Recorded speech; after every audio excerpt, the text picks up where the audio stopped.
Let us pray. Almighty God, who in your wisdom and goodness have appointed the officers of leaders and the county assemblies for the welfare of society and the just government of the people, we beseech you to behold with abundant favor as your servants whom you have been pleased to call to the performance of important tasks in this republic. Let your blessings descend upon us here assembled, and grant that we treat and consider all matters that shall come under our deliberations in such and a faithful manner as to promote your honor and the glory, and to advance the peace, prosperity, and welfare of our country, and of those whose interests you have committed to our church. Amen.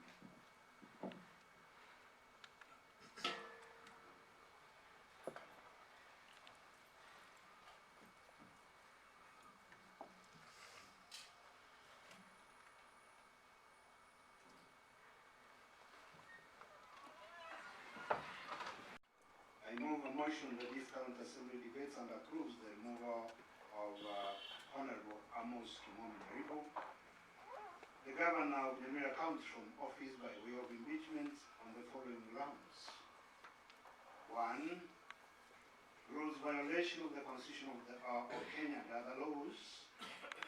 And 2. Abuse of office. I move. Read the details of the motion. Mr. Speaker,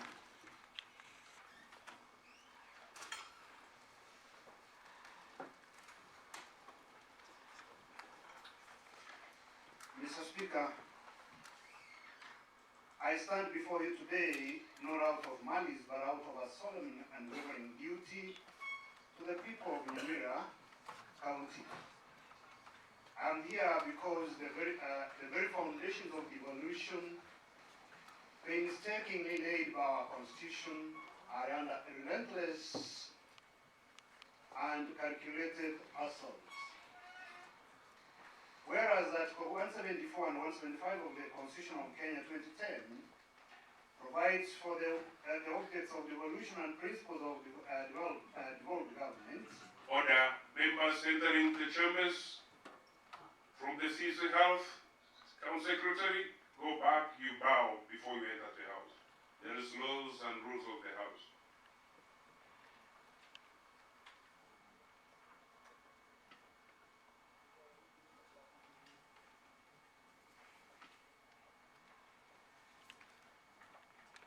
Proceed.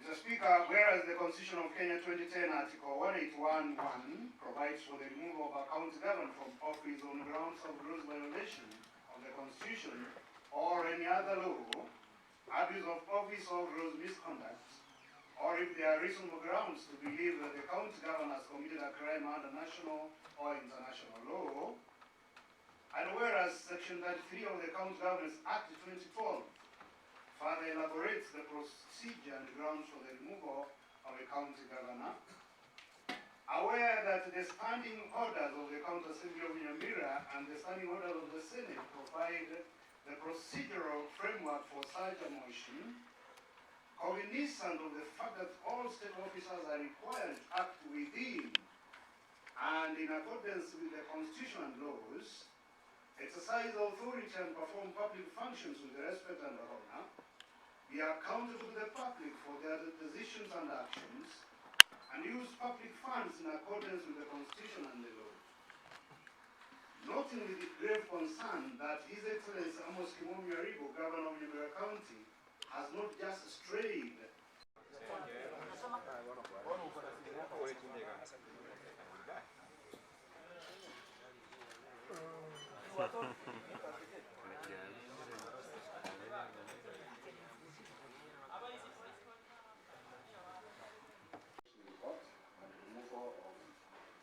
Honorable Amos Nyaribo, the Governor of Nyamira County, from office by way of impeachment. I now read the report.